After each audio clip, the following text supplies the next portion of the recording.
ఇప్పుడు కొన్ని రోజుల నుంచి కూడా వర్షాలు పడినప్పటికీ ఇప్పుడు ప్రస్తుతం ఎండలు ఎక్కువగా కాస్తున్నాయి. నీరు కోసం అయితే రైతాంగం కూడా చూస్తున్నారు. ఆ రైతులు ఈ యొక్క దీనికి ఆ నీరు రాకపోవడానికి ప్రధాన కారణం ఈ యొక్క ఇసుక ఇందులో ధవళేశ్వరంలో అధిక గోదావరి వరద వచ్చి నీరు నిల్వ ఉన్నప్పటికీ కానీ కింద దిగువ స్థాయిలో నీరు పైన మాత్రమే నీరు ప్రవహిస్తుంది. కింద నుంచి వెళ్ళకపోవడానికి ఒక టీఎంసీ ఇసుక మాత్రం అడ్డు వస్తుంది. ఇప్పుడు ధవళేశ్వరం వద్ద ఉన్నటువంటి ఒక టీఎంసీ మొత్తం ప్రధానంగా అనేక 60 ఏదైతే క్యూబిక్ మీటర్ల 60 లక్షలకు పైగా క్యూబిక్ మీటర్ల అక్కడ ఇసుక పెరిగిపోయింది. కోట్లలో ఇప్పుడైతే పెరిగిపోతుంది.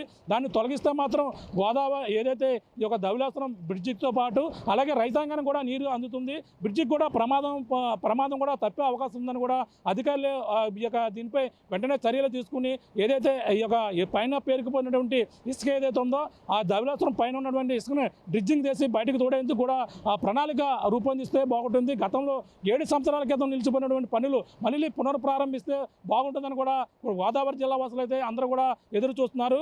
ఆ విధంగా తీస్తే మాత్రం ఇసుక తీస్తే మొత్తం పూర్తి స్థాయిలో 3 టీఎంసీల నీరు కూడా స్టోరేజ్ అయ్యి సకాలంలో రైతాంగానికి కూడా నీరు అందుతుందని కూడా రైతులు కూడా ఆశాభావం వ్యక్తం పరుస్తున్నటువంటి పరిస్థితి ఉంది. కేవలం అంటే ఇటీవల దీనికి 2 కోట్ల అంటే మెయింటెనెన్స్ మాత్రమే 200 కోట్ల నిధులను అయితే జలవనరుల శాఖ అయితే కేటాయించారు. ఈ యొక్క డ్రిడ్జింగ్ పనులు కూడా నిధులు కేటాయించి సకాలంలో ఆ యొక్క ఇసుకని బయటికి ఏదైతే డ్రిడ్జింగ్ చేసి ఇసుకను బయటకు తోడితే చాలా బాగుంటుందని కూడా ఈ యొక్క బ్యారేజీకి కూడా ప్రమాదం తప్పుతుందని కూడా అధికారులు అయితే చేస్తే బాగుంటుంది అని కూడా ఈ యొక్క గోదావరి రైతాంగంతో పాటు గోదావరి జిల్లా వాసులందరూ కూడా ఈ యొక్క చారిత్రక కట్టడంగా ఉన్నటువంటి ధవళేశ్వరం బ్యారేజ్ని కాపాడాలంటే మాత్రం ఈ యొక్క ఇసుకను అధికంగా పేరుకుపోయినటువంటి ఇసుక తవ్వకాలను కూడా తీస్తే బాగుంటుందని కూడా చెప్పుకొస్తున్నారు.